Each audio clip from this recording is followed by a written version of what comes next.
Good morning. Today is Tuesday, September 13th, 2022. This is a committee meeting of Ways and Means. Madam Secretary, please call the roll.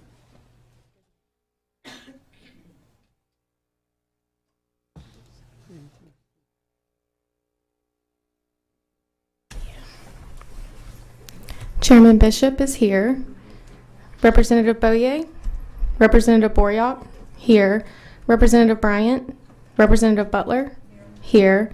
Representative DeVilliers, here. Representative Farnham, here. Representative Lacombe, Representative Landry, Representative McGee, Representative McMahon, here. Representative Mency, here. Representative Ogeron, here. Representative Phelps, Representative Reiser, here. Representative Slagle, here. Representative White, Representative Willard. Thank you, ma'am. We do have a quorum, even though we will not be taking a vote on anything today. I will remind you, please silence your cell phones. You must take a call. Please step out of the committee room. If you wish to give testimony, green cards of support, red in opposition, white is information only. All cards are maintained in committee records, including those for persons not wishing to speak. Our purpose of being here today is to meet and to commence study in the state's taxes structure pursuant to House Resolution number 178 by Representative Nelson from the 2022 regular session of the legislature. Representative Nelson.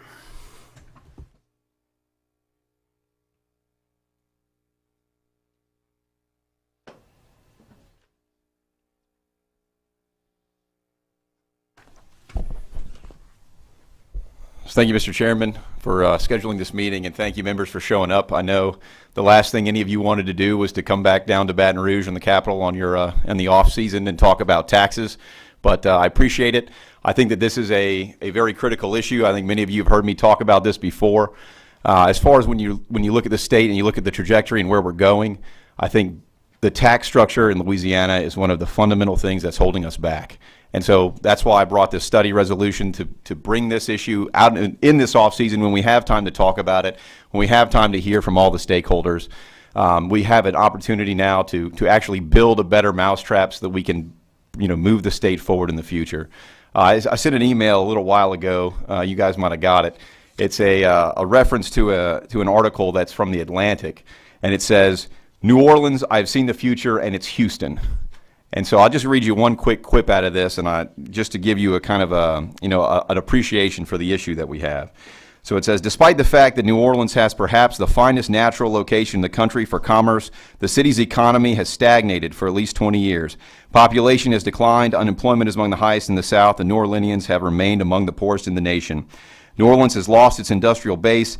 Manufacturing jobs are declining year by year, and with the slack taken up by lower paying, less stable jobs in service industries, mainly tourism.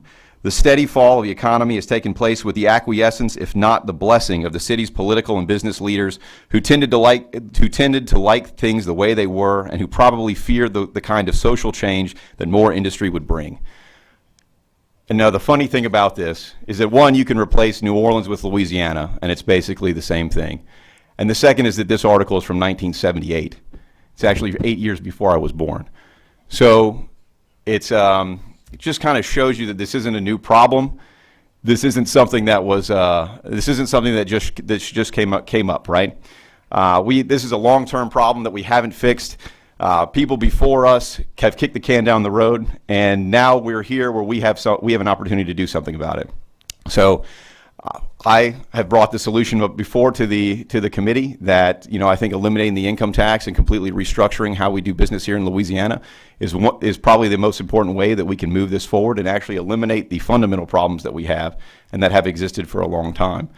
You've also probably heard me use the statistic that the last time Louisiana added a congressional seat was in 1910. 1910, so over 100 years ago, was the last time the population growth in Louisiana was actually greater than the rest of the country. So we lost the 8th Congressional District in 1990. We lost the 7th in 2010. And so basically they take one away from you every two censuses. So we didn't lose one in 2020, but we're on deck to lose one in 2030. And that's if we don't change the course of where we're going. I think that when you look at the states that are around us, if you look at the states across the country that have shown the most growth, Texas, our neighbor to the west, grew 6 times faster than we did. Florida is about the same. What do they have in common? They have no income tax. It's one of the major things that attracts people from across the country. It's a competitive business now between the states. We have to look at how do we move our state forward? How do we attract the people and businesses here? How do we keep the best and brightest of our citizens and our companies here in Louisiana? And I think that as far as the problems are complex, it's not easy. I think the last time I testified in front of the committee in 2021 with this package of bills, it took me 3 hours to tell you everything we needed to do. But that's why we have this committee as an opportunity to study these problems, to come up with solutions that we can all get behind and to move the state forward. And with that, I thank you for your attention. I thank you for coming up and trying to work for the people of Louisiana to make this better. The last thing I would say is, at the end of the day, we're a banana republic that's run out of bananas. We need a new direction. We need new ideas, and I think that this committee can help bring that forward. Thank you. Thank you, sir. I do appreciate it. We also have some people here today that are going to do some presentations, and then we'll open it up for questions. I'm going to go ahead and call up the Department of Revenue whenever y'all are ready for the presentation, please.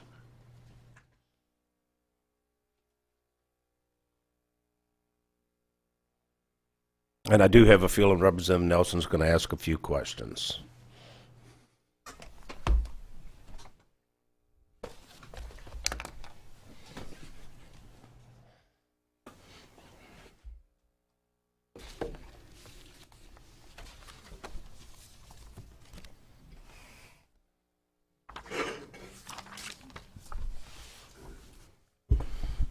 Yes, Morning. sir. Morning. Kevin Richard, Secretary of Revenue. I'm joined by Luke Morris, Deputy Secretary of Revenue. Thank you, sir. So just to open, well, we don't have PowerPoint or some formal presentation, but I would like to say that we are here to support providing any information that's needed for this resolution. 2012, and we can provide this information, there was SCR 103, that was a Revenue Study Commission. The purpose of that SCR was to study the state's tax expenditures to determine models or methods that may be used to measure their performance and to make recommendations relative to low-performing or antiquated tax expenditures. The expenditures at issue were credits, exemptions, exclusions, deductions, rebates, incentive payments, discounts, and refunds. There were several recommendations from that SCR in 2012. Some of those were adopted, one was not. Open the next one. And then switching gears, so and we're just providing kind of an overview of the different, predecessor study groups that have taken up these issues before. The next one, kind of switching from being more broad, this one was the Sales Tax Streamlining and Modernization Commission. It was done basically in 2 parts. One was pre-Wayfair, when the Supreme Court granted the ability of states to collect sales tax on their remote sales, and there was a part 2 that followed. Representative Julie Stokes, who used to be a member of this committee, was the chairperson for this commission. They met from 15 to 17, and then again after Wayfair. They made several recommendations. The major ones was that Louisiana should combine its sales tax collector. So instead of having a state level collector, the secretary collecting the state sales tax, and a local collector in every parish collecting their own local tax, the recommendation was to centralize that process. And we know from last year in 2021, the voters rejected that idea, and then it was not enacted as another resolution for a constitutional amendment in this past session. A few other of the recommendations was to allow local sales taxes to apply to telecom, as well as some issues with the Dome Stadium exemption, which is exactly what it sounds like, the Superdome in New Orleans and other major state buildings, and then some cultural event exemptions. But none of those were adopted through today. Then in 2016, the big one, 2016 first extraordinary session, ACR 11, the task force was created, and the purpose of the task force was to review the current structure and design of the state budget together with tax policies as modified by the provisions adopted by the legislature in 2016 first extraordinary session, and make recommendations to the governor and the legislature by September 1st of 2016.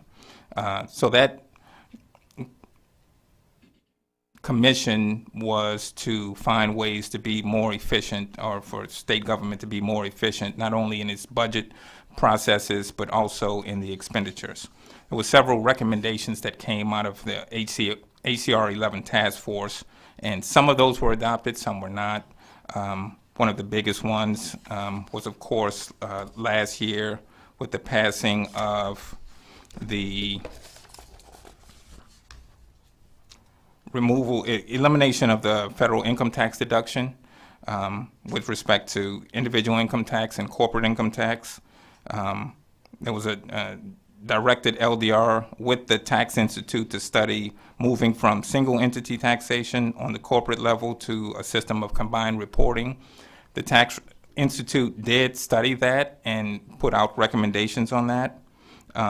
To restructure and phase out or eliminate the corporate franchise tax, provided the state identifies replacement revenue that coincides with changes in the tax. That was implemented in part. The franchise tax has been restructured so that no tax is due on the first $300,000 of taxable capital in the state, and the tax has been lowered from $3 to $2.75 for each $1,000 of taxable capital in excess of $300,000.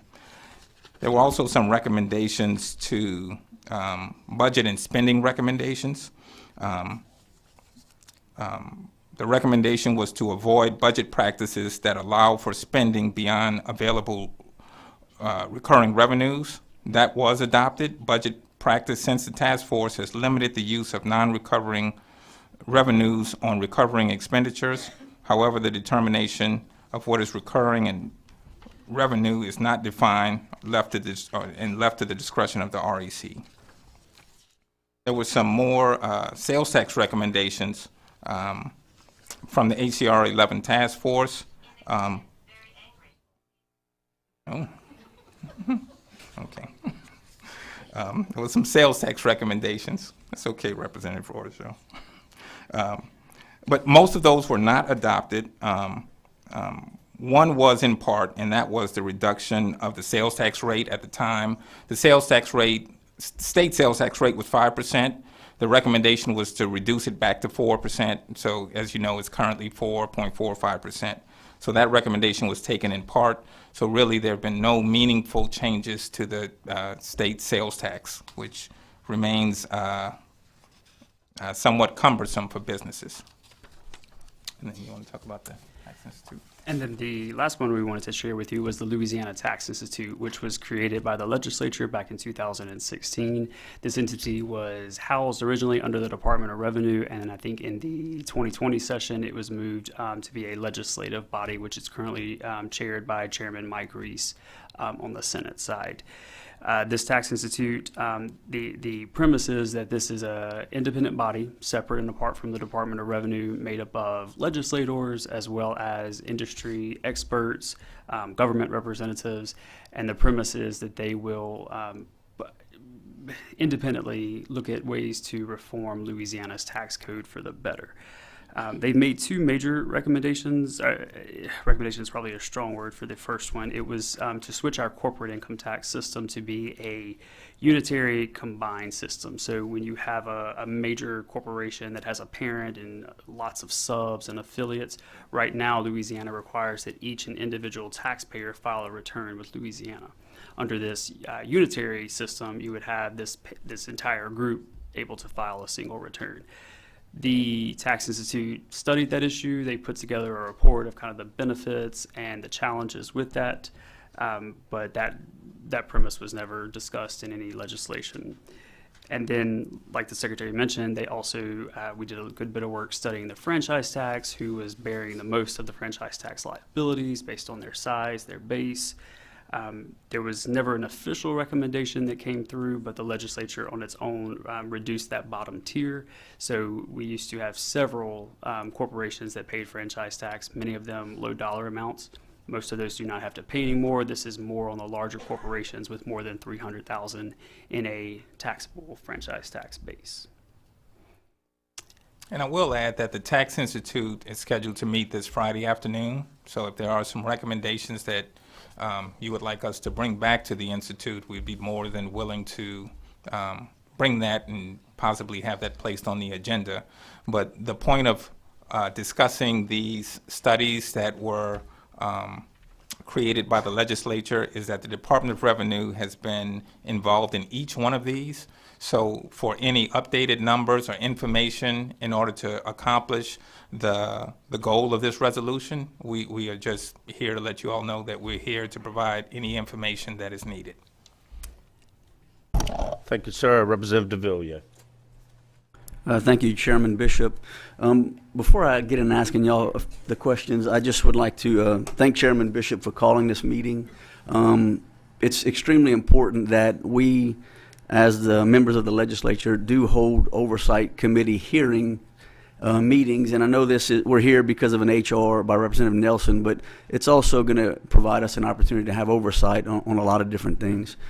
A couple of years ago, and I know you weren't here yet, Mr. Kevin, but a couple of years ago I filed several bills to try to see what certain legislation would do as far as to the state fisc.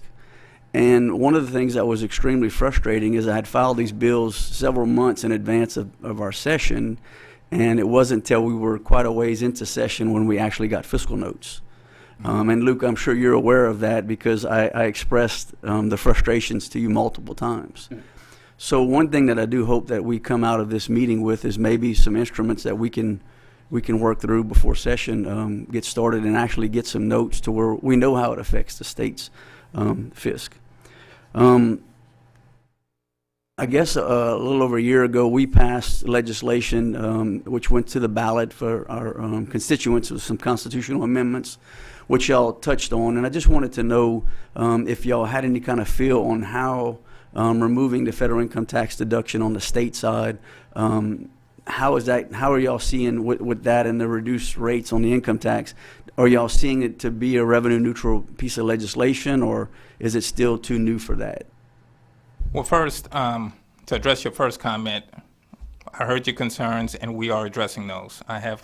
We have a new economist. Well, I say new, but he started about 6 months ago with the Department of Revenue.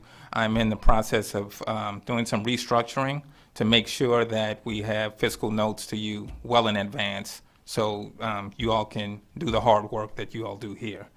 So your concerns are being addressed. In terms of the elimination of the federal income tax deduction, this is the first year that has been done, so we don't have any type of historical data. We're, roughly 8.5 months in to the elimination of that. So we should, by the time the session happens, those first returns will be coming in. So I don't know if we will have data by the time the session commences, but it is something that we are looking at. Okay. And if I could just add on to that, Representative DeVilliers, so with that constitutional amendment that was passed last November, so it repealed the federal income tax deduction out of our Constitution, or made it permissive, and then it was repealed by legislation, and then it reduced the rates across the board for individuals, trusts and estates, as well as corporations. So we went from having one of the higher rates in the South of 8% for corps, and it's now 7.5%, and then individuals went from 6% to 4.25%. To your question about the revenue neutrality, so like the Secretary said, we won't know that definitively until these returns come in. They'll be due May 15th of next year, but there now exists an automatic extension in our law, so they do not have to file those returns until November of next year. So we will not have a good estimate until that time. But what we do know is that when the calculations were being made in preparation of that legislation, the overall goal was revenue neutrality. But with that, from the state's perspective, should I say. So with that, there are certainly winners and losers from tax reform. Some individuals who may have itemized their deductions will see a tax increase. It just depends on the individual taxpayer circumstances or the corporation, whatever it may be. But by and large, it is a tax cut for many individuals, and it is a tax increase for some, as well as corporations, depending on their loss situation, a number of factors that's unique to each taxpayer. But we will be able to provide numbers on that in probably over a year. Thank you. Another question I have deals with the remote sales collections. Do y'all have some numbers going back from like 2018? Or were you just really starting in 2019? So the legislation that created the Remote Sellers Commission was amended in 2019 and 20. The commission officially began collecting sales tax from remote sellers on July 1 of 2020. And since its inception on that date, the commission has collected $815 million of state and local tax revenue that was uncollected prior to that because there was no obligation on remote sellers to collect. So that could be considered new money? It's new money in the general fund, but these items were always taxable. So They were taxable, but they weren't necessarily being collected. they have to be, prior to that 2020 date, individuals had to certify on their individual income tax return whether or not they made purchases online, and if so, how much to pay the tax. So Luke, just to be clear, I mean, this 815 million, both state and local, is considered new money coming in. I mean, I know it was, we were, I guess, asking people to put it on their personal income taxes, but maybe that wasn't necessarily happening to the full extent. So that the 815, both state and local, are y'all looking at that as new money coming in? I see your point. I would call it new money, but not a new tax. Okay. Right. Can you kind of just separate out 30,000-foot view, what's state and what's local share? Sure. So since 2020, and let me say as well, the 815 million is subject to a 1% collection fee that the commission uses to fund its operations. Net of that fee, the state portion that's been distributed is roughly 384 million, whereas the local portion is 423 million. And what's important about this system that the commission has created is that when you are standing in your home district and you make a purchase, the remote seller has to collect the local sales tax based on where that item is going to be delivered into Louisiana. So it's not a set rate for all parishes. They are collecting at the actual rate where the item is being delivered, and then those funds are going back to that specific taxing authority. Do you feel like we're within the, I guess, the boundaries of the Supreme Court ruling on the Wayfair decision? I would say so. I know that there's plenty that argue that we are not, but until an act of the legislature is declared unconstitutional, then we will operate under the assumption that it is. The system that's been created allows for a uniform filing system, which is incredibly important in the eyes of the Supreme Court. So when these remote sellers remit their funds to the commission, they file a single return. It's all electronic. We have taken every step we can as collectors to make that as simple of a process as possible. So albeit there has been a challenge which was struck down at the district court level and it's pending in the U.S. Court of Appeals for the Fifth Circuit, we still remain firm that we believe our system is constitutional. When you look at different rates in different areas, maybe different parishes have different sales tax rates, how does that look when you look at the remote sales tax collections? Is it a one rate across all the different parishes, or does it vary? It varies based on where the particular item is delivered. If it's sent here, it's going to be subject to the 9.95 combined rate. If it's on the other side of the state, it's going to be based on whatever the actual rates in effect are. I know just talking to different businesses, it's frustrating for businesses to have to collect all these different rates in different areas versus just one. And I know that's not something that LDR has done. It's more what the legislature has done, but it's something certainly I hope we can look at through this HR. And I know other people have questions, but I just want to ask one other thing when it comes to the inventory tax and the inventory tax credit. I don't know if y'all touched on that, but we've seen a lot of changes in that through the years.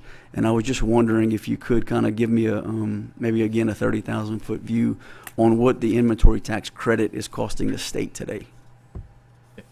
So as of the most recent tax exemption budget that we published, combined across all of the income tax types, the inventory tax credit creates a revenue loss for the state of $280 million, which is roughly 4% of all of the tax exemptions. So that's gone down at least, I'd say 300 million since 2016.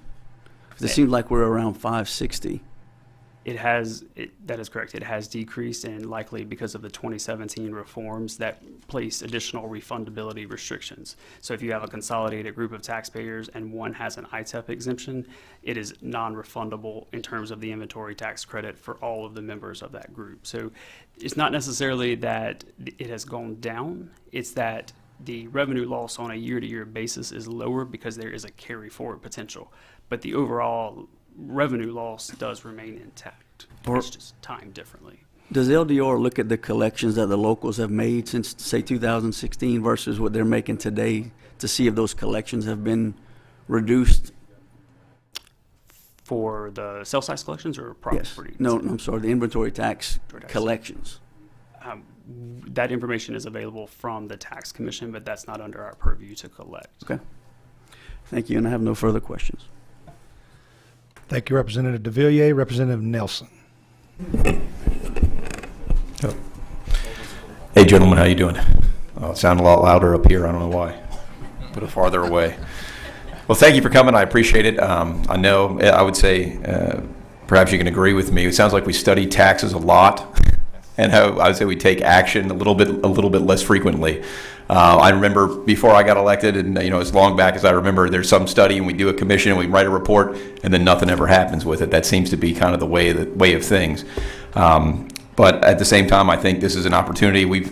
Essentially, most of us haven't been here before, so maybe we can do something where everybody else did not. Some of the things that I look at as some of the biggest challenges, I would wonder if you can look at it and see whether you agree or disagree, is that we seem to have very high rates and we have a very narrow base, almost across the board. Is that something that you guys can appreciate or comment on? I can appreciate that the HCR 11 task force made that very same comment, that we have a smaller base because we have so many sales tax exemptions in our law. Right. So they recommended, and you'll find that the groups like the Tax Foundation and the Council on State Taxation appreciate a larger base with lower rates, which is not the direction that Louisiana is in at the moment. Yeah, I think that that's similar to what I think. We basically have anyone who can afford a lobbyist can get a credit or an exemption, right? And then as a result of that, we still got to raise the same amount of money, so we have to raise the rates on everybody else. And it seems, just in eliminating the income tax or looking at reducing any of these rates, is the broader the base, the lower the rates can be. And instead of, basically this building picking winners and losers through exemptions and credits, we just have a competitive field for everybody. Can you agree with that? Well, Just as a policy, from a policy perspective, that might be the better way to go. whether it be sales tax, corporate income tax, I won't say individual because it's a little bit lower, but it is true that comparing Louisiana's top tax rate, Louisiana is higher than neighboring states. And for sales tax, I think we're the highest in the country, correct? Just not the state tax, but the total income, or the total sales tax, we're the highest in the country. Is that correct? 1 and 2 with, I believe it's Tennessee, but we're top 2. And Tennessee doesn't have what, do you know? Income tax. Income tax, yeah, no, anyway. So I think that there's just I think that sales tax portion, I think especially when you talk about getting rid of the income tax, a lot of people come out and they say, well, that's going to be very regressive if you get rid of the income tax. But the truth is, sales tax is probably the most regressive tax you have because the poor people spend a higher portion of their income in sales, right? So they end up getting taxed more. At the same time, if we have the highest effective sales tax rate in the country, maybe we're competing with Tennessee for 1 or 2. You can see that there's definitely some challenges in that, and maybe if you use this as an opportunity to reform that system, you could actually maybe end up being a little bit less regressive than we are now. One of the things that I think the Department of Revenue had mentioned to me was that they did a study comparing our tax, kind of our tax base versus Texas. And they said we could make this much money if we just taxed not the rate, but just the base, and say we tax these services and goods and stuff. We got rid of these exemptions. Can you give me any kind of numbers on what that would look like from the last time we looked at that? I think you'd mentioned that you'd looked at that before. I don't have those numbers in front of me, and actually that's something that we are looking at now. If we tax additional services, so we'd have those numbers available for you all, but we are looking into that. We want to get you updated numbers as far as the additional services that are taxable in Texas versus if we tax those items in Louisiana, what would that look like? Okay, yeah, I think that'd be something that'd be interesting because obviously, Texas has seen significant growth and we have not. So I think if we look at kind of what they're doing successfully, I mean, maybe some of these other states too, Florida, Tennessee, if we look what they're doing successfully, it might be a good thing to try and translate here. One of the other things that, that's kind of struck me before, especially the corporate income tax. Could you kind of comment on the difference between how much taxable revenue is exempted from that corporate income tax or in the corporate franchise tax? How much is exempted versus how much we actually collect? I always thought that was kind of a staggering difference. Let's see. Actual collections, what year is it? Fiscal year 21, actual collections for corporate income tax, 809 million. Estimated exemptions for corporate income tax only, 1.4 billion. Actual collections for corporate franchise tax, 270 million. Estimated exemptions, 164 million. Yeah, so I think just for the corporate income tax, that we basically exempt twice as much as we actually collect, right? Is that Ballpark. Yeah. Subject to this caveat, though, a large piece of that is the exclusion for S corporations, which is more of It's kind of a personal transfer. Yeah, it's like they're transferring it to personal income tax. Right. Yeah, so I think that just kind of illustrates the point of having what the cost is of having these special exemptions and credits and what they cost us as far as just having a flat and competitive tax policy. I think might be the way to go in the future.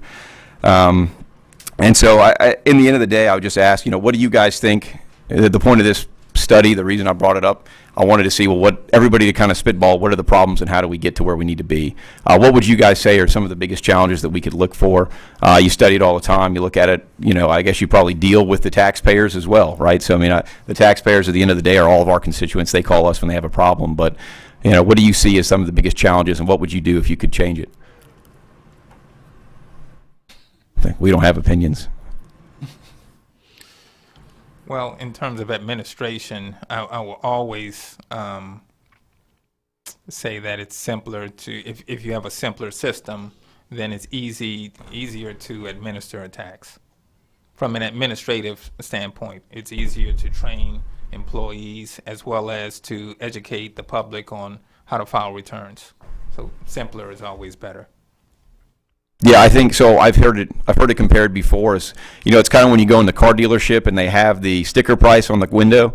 I think Louisiana has a very high sticker price. It's just you don't end up paying it. I think the collections are comparable to other states, including Texas or any of our neighbor states that are typically more, maybe more successful or have shown, better returns in the past. It's better to bring you coupons. Yeah, you just got to, and nobody wants to look at the coupons, right? Right. Well, thank you very much. That's all I got. Thank you, Representative Nelson. Representative Farnham with a question. Thank you, Mr. Acting Chair, without a tie.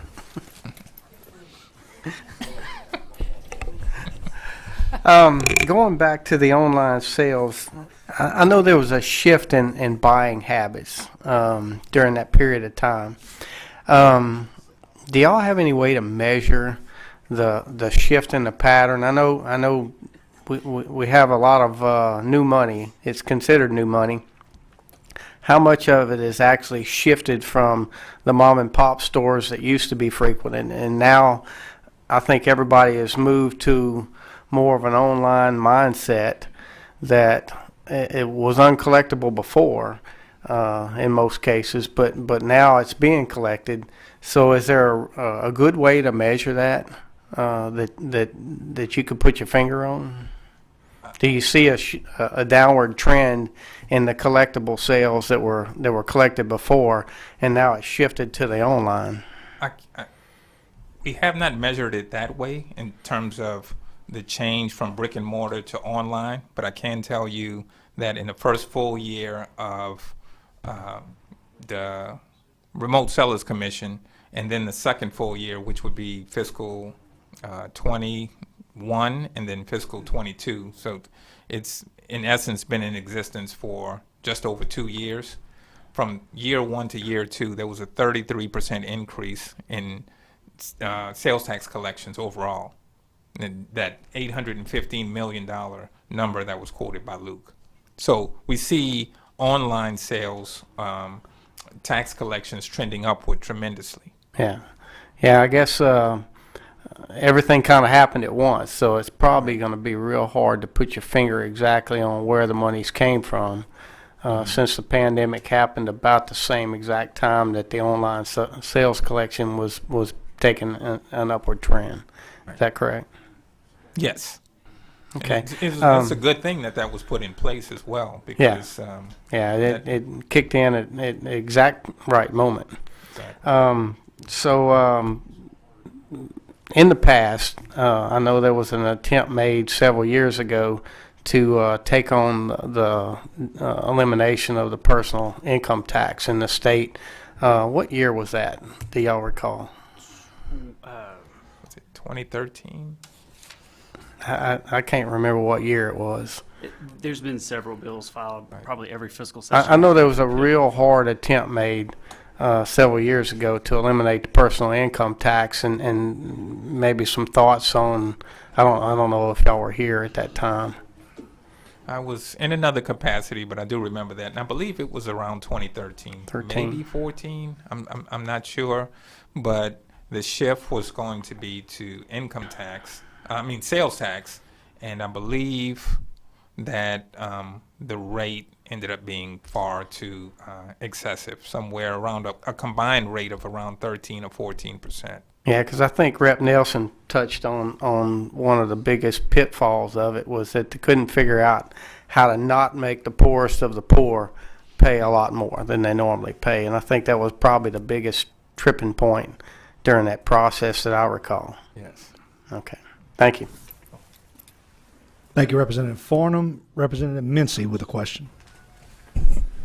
Yeah, just some follow-ups. When we talk about, there was a reference made to the sales tax collections and how difficult it is with different rates. Isn't there, just for clarity, isn't there a button that you can go and push and it automatically tells you what district it is and what those percentages are? Isn't there a more simplified, from the Remote Sellers Commission, a more simplified instrument that is available? Yes, what you're referring to is called a lookup tool. That's right. So the Uniform Local Sales Tax Board, which was created by the same legislation that created the Remote Sellers Commission, they own that process on behalf of the locals. So you can go on their website, type in any address that you want, and it will spit out the actual state and local rates that apply. When you're talking like remote sellers who have thousands and thousands of transactions, there's I think a paid subscription that they can use to incorporate in their software where you can run hundreds at a time. But yes, that service is available. So the lookup tool is effective and it enables user-friendly for anyone to go and figure out where their taxes are supposed to be paid and who it is. Is that correct? Yes. Okay. And then, we spoke about our sales tax comparison with us and other states, and we saw how do we relate on property taxes? There was actually an article from the Tax Foundation this morning that said 3 of our parishes are in the top 10 lowest property tax jurisdictions in the country. So our property taxes, the maximum rates are enshrined in the Constitution, but by and large, property taxes we're ranked a lot higher on our property tax levies and collections. Yeah, just and my reasoning for that is just for the conversation that we're having. When we talk about sales taxes being so high, one of the reasons our sales taxes are so high is because our property taxes are so low, and we have to generate revenue to pay for services. Would that be a fair statement to say? In terms of local revenues? Yes. Their primarily revenue sources are from local property taxes and local sales tax. So if you have low property taxes, basically the only revenue raisers for the locals would be the sales tax. Correct. And then, just my last comment is, or I guess it's a question. In 2021, we had several instruments that come to this committee. One was to eliminate all of the tax exemptions and credits, and one was to go in and I guess Rep. de Villiers had a instrument that we were going through and identifying them. And the problem for me at the time and Representative Nelson mentioned it. It's all about who's got the best representation up here. And whenever we had people coming to committee to defend their exemption or their credit, my question was, well, what about those who are not in the room to be able to defend that? And those measures ended up being, they were being put on a shelf.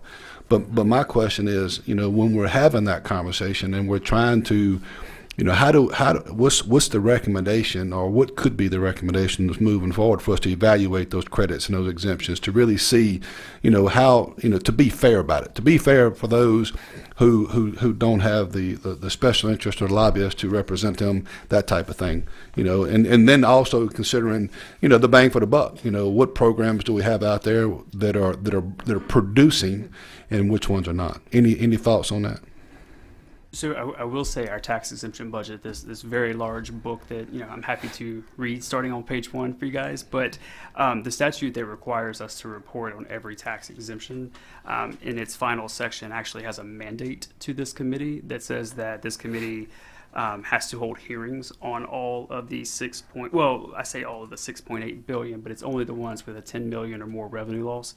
That's supposedly a mandatory hearings that are happening or should happen in every odd year regular session to conclude 30 days before the regular session.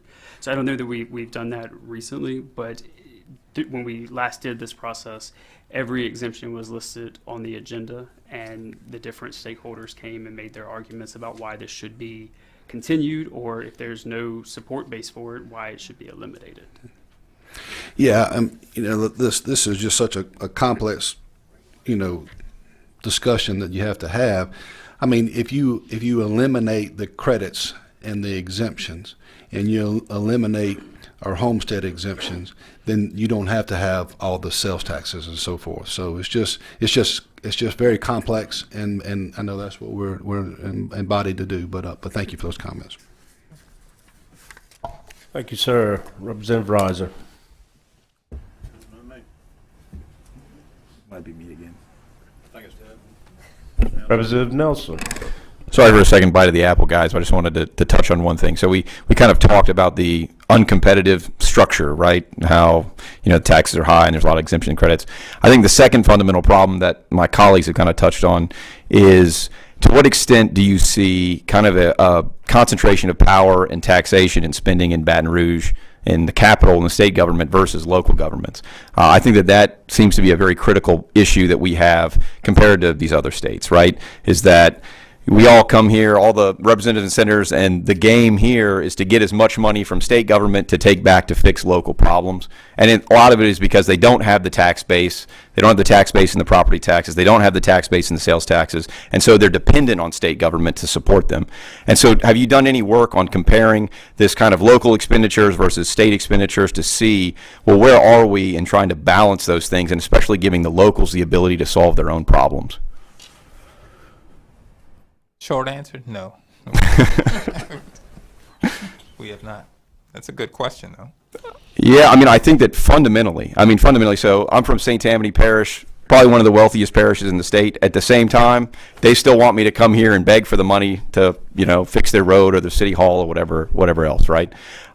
It seems to me fundamentally we should be able to solve those kind of problems, and the state should be looking at big, larger state issues. And I think when you go to Texas, You know, my friends that live on the border with Texas, they say you don't need a sign that says "Welcome to Texas," right? Because you get across the border and you're like, well, you know, the roads are all working, everything's clean, and you know the schools look great, so they can tell they're in Texas without the sign. And I think part of that reason is because you have that local focus, and you have the locals, you know, paying their taxes to support them, you know, to pay for their schools, to pay for their police, to pay for their roads, and you don't have this deal where it all comes to Baton Rouge and gets allocated out.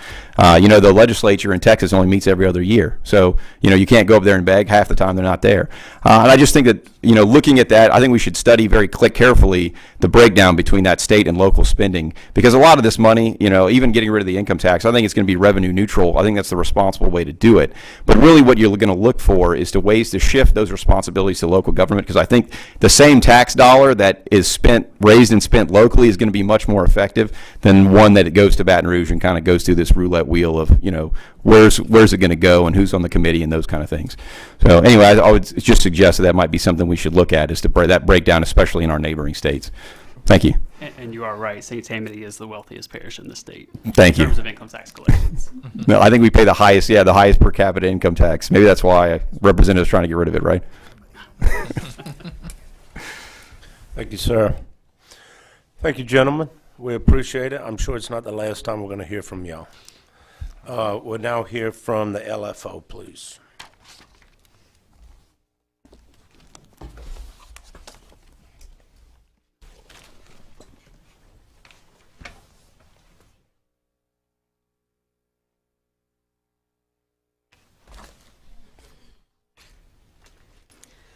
Hi.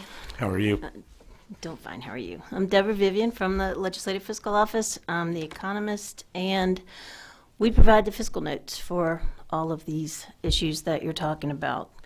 I guess the one thing that I would like to talk to you about is something that's kind of come up just now.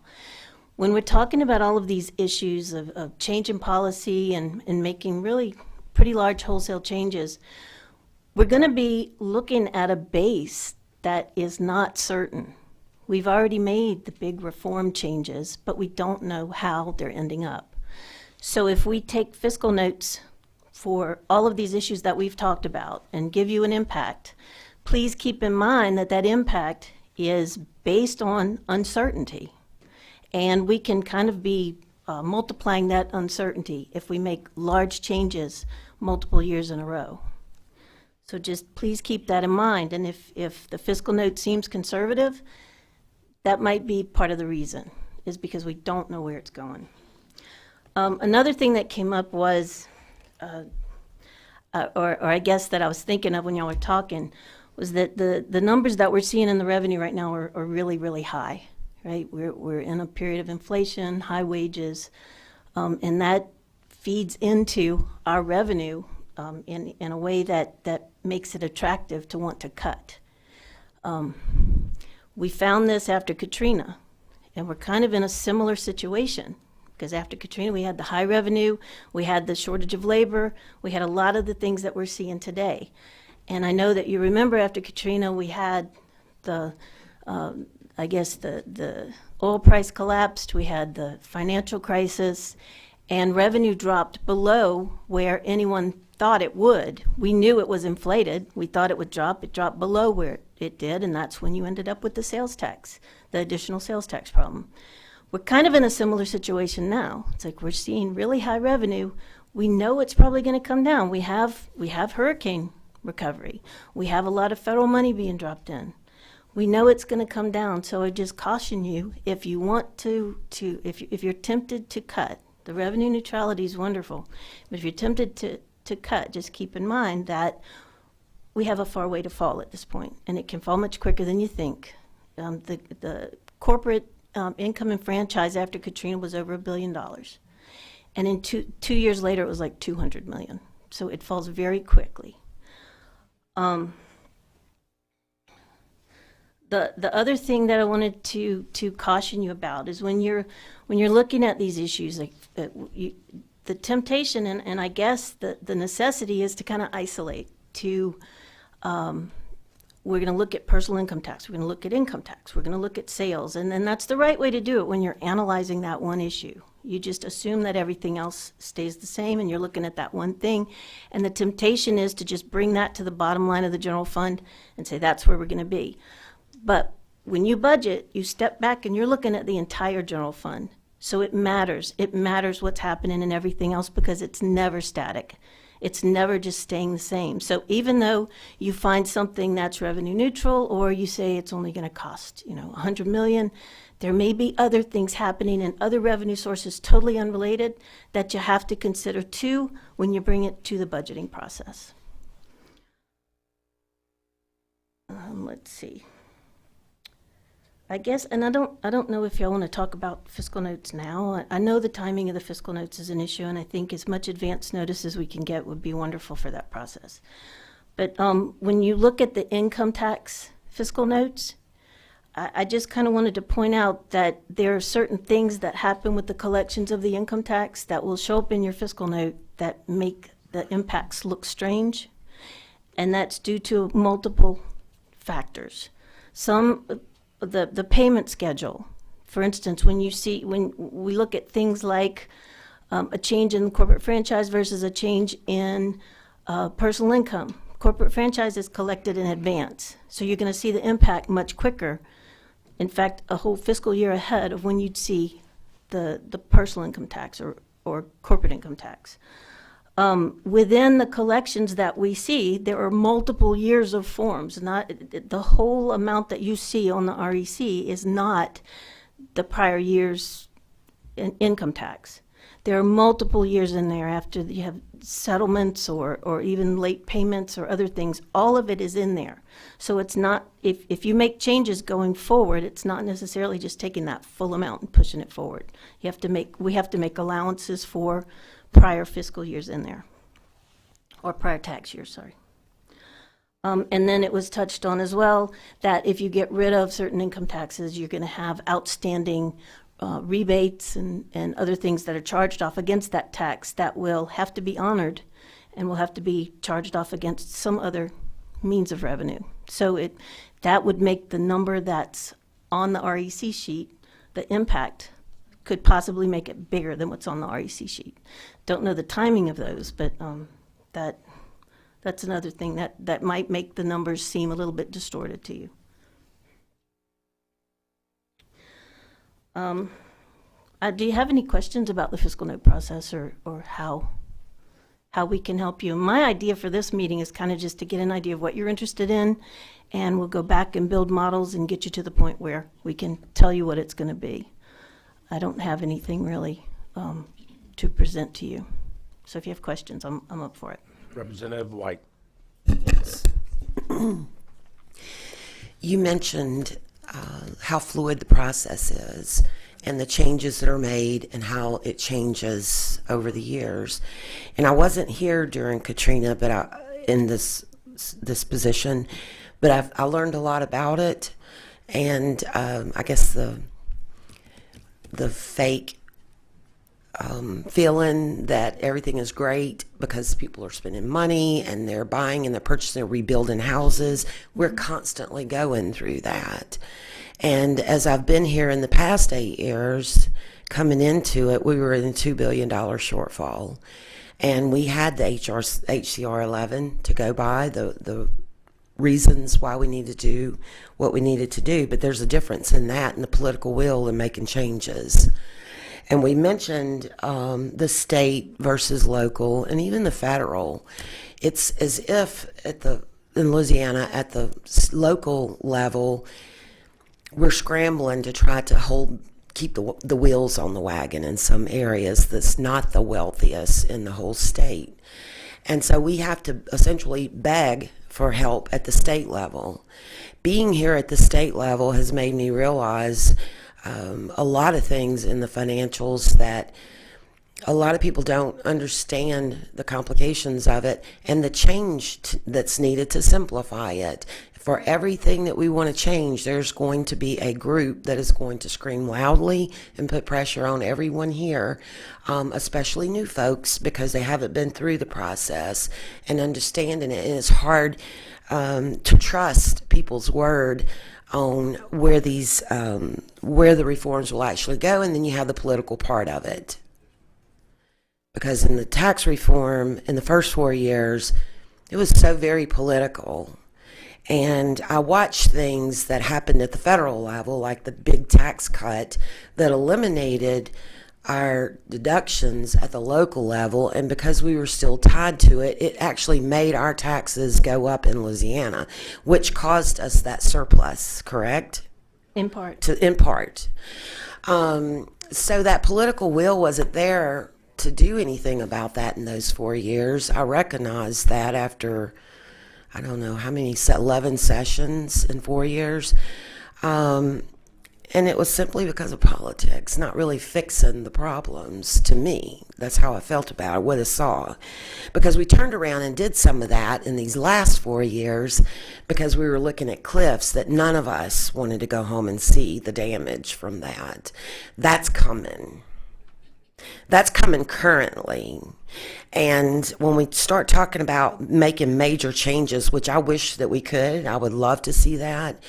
When you compare other states and their tax structure, it's not as complicated as what we seem to make it. We have the locals with a part of the sales tax. I've talked to Mississippi. They're all of the sales tax. They're 7%. They're talking about going up on their sales tax. But the state lives off that, not locals. And so when they talk about eliminating their income tax, it's got to take into consideration all of that, which we do too. And it brings us to this point again. I'm a collector and remitter of sales taxes as a business, and it seems like that.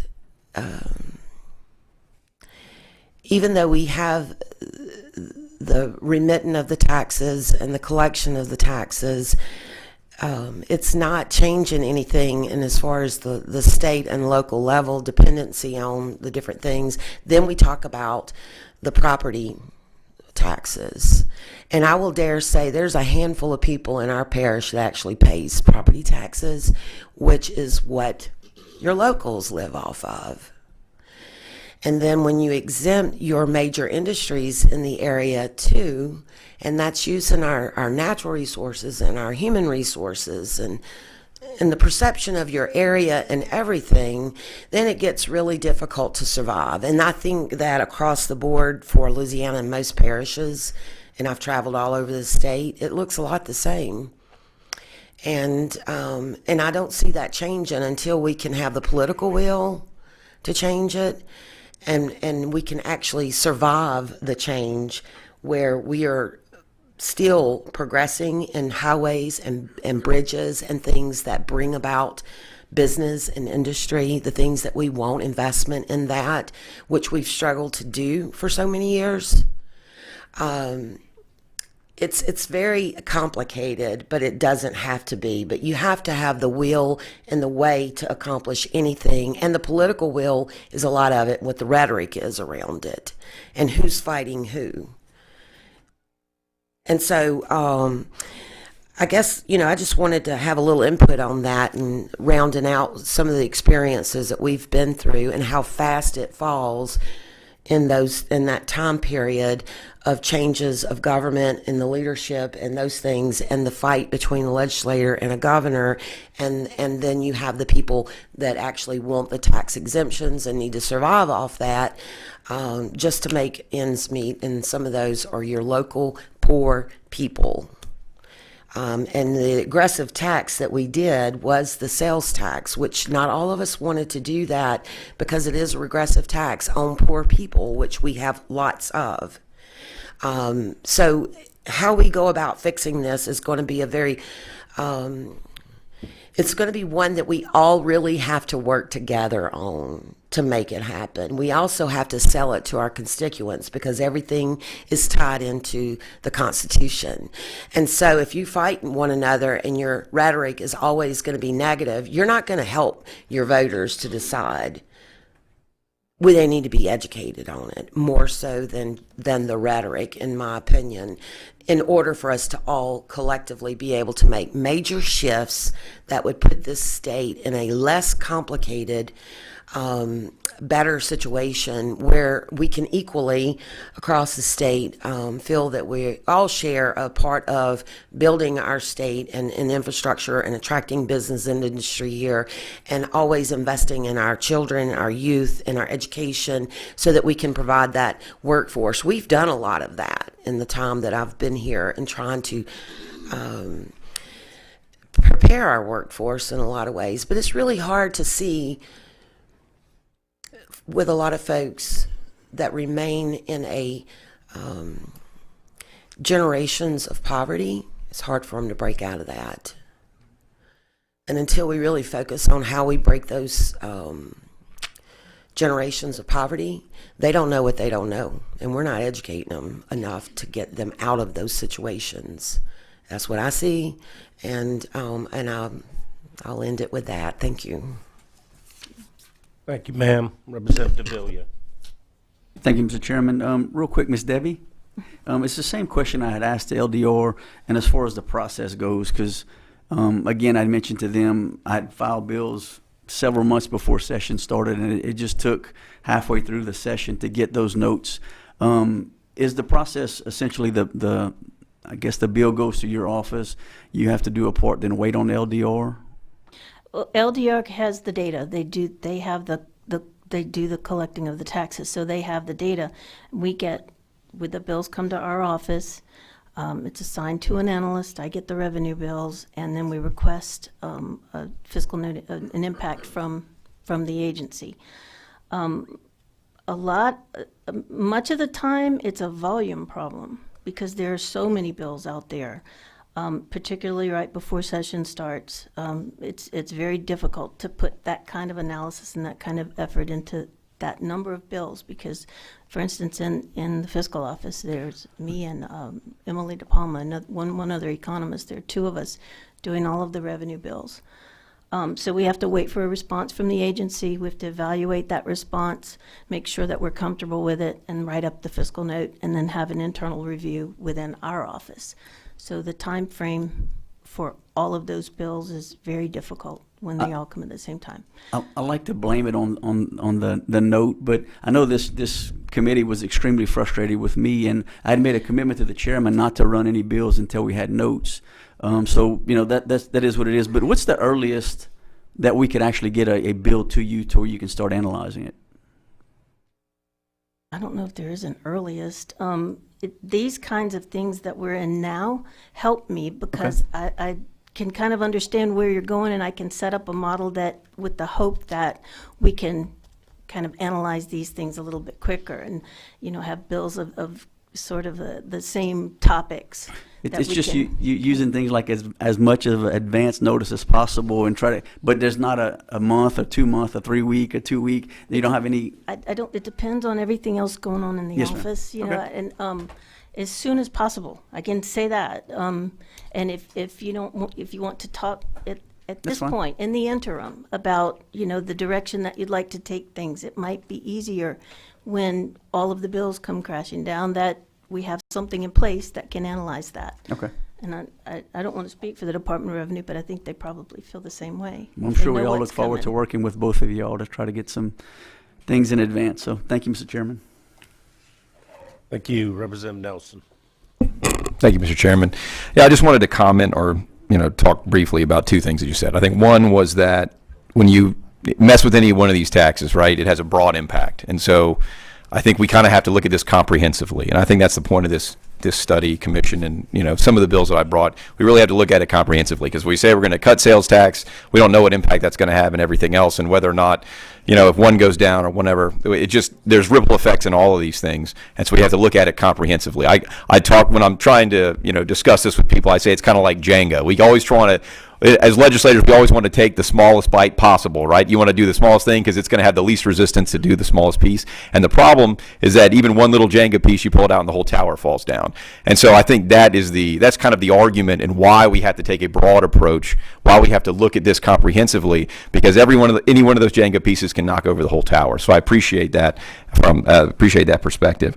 The second thing you mentioned was volatility. Was that, hey, look, the corporate income, corporate franchise tax, some days they're huge and some days they're not. I can tell you when I first started looking at this in 2020 or 2021, I was looking for, whatever it was, $3.2 billion. And now I'm looking for, $4 billion. And so it changes significantly year to year. Do you have any, I don't know, guidance or insight into what would you say are the best or the least volatile taxes? Because I think we all have kind of lived through this and we've seen, hey, there's these big highs when we're rich and we're spending money everywhere and we're spending on everything. And then the next year we have an $800 billion deficit or $800 million deficit. So it seems like, having a steady, constant tax base is a much better way from a planning perspective, from a government perspective. So which taxes should we look at if that was what we're trying to achieve? Sales tax is the easiest to forecast because it's collected monthly. You get to see what's happening with sales tax almost immediately. Income tax, you have to wait a year, and it always happens at the end of the fiscal year. So if you've missed the forecast, it's the end of the fiscal year. There's not time to make it up. And a lot of times that's what's happening. We've either missed it low or high because it's income tax and we don't know. Even when the fiscal year ends, we don't really have a certain idea of where that's going to go. That's where we are right now. We don't know. The 14th period has not ended, so we don't know exactly where we're going to end up yet. But sales tax has always been the one that is, I guess you see the change quicker, so it's easier to understand what your impact is because what your analysis with the Jenga, it's a big change, and if you miss it big too. So it's kind of nice to be able to have a little bit of a control mechanism as you go forward so that if it starts getting off the track, you can stop and reevaluate. Whereas with income tax, you have to wait till the end of the year to see what you did. And we're kind of in that pattern right now on the 21 reform. We have to wait and see whether what we said would happen is going to happen. Perfect. Thank you. Can I add one quick thing? Yes, ma'am. Of the income tax, personal is more stable than corporate. Corporate is by far the most volatile, to me, the most volatile revenue source. So for your volatility question. Thank you, ma'am. Okay, I see the board is clear. Thank you very much for your time. Okay, members, this is how we're going to go about this. In reading House Resolution number 178, I have the ability to set up a subcommittee, which this is going to be a daunting task. So over the next couple days, I will be reaching out to each member of the committee to gauge their level of interest on serving on that subcommittee. Philip DeVilliers will be chairing the subcommittee, so take that into effect before you agree. I'm joking. But no, I will be getting in touch with y'all, and then I will send out letters from our office on letting you know that you have been appointed to the subcommittee. So please feel free to reach out to me, but I'll be reaching out to y'all as well to see who all wants to serve on the subcommittee. That being said, our business for today is done, and I do want to warn everybody that these meetings are probably going to be every other week from now until we go into session and trying to figure out this entire thing. Because it is going to be a very big task. But I thank y'all for coming in today, and I thank you for your time. This meeting is adjourned.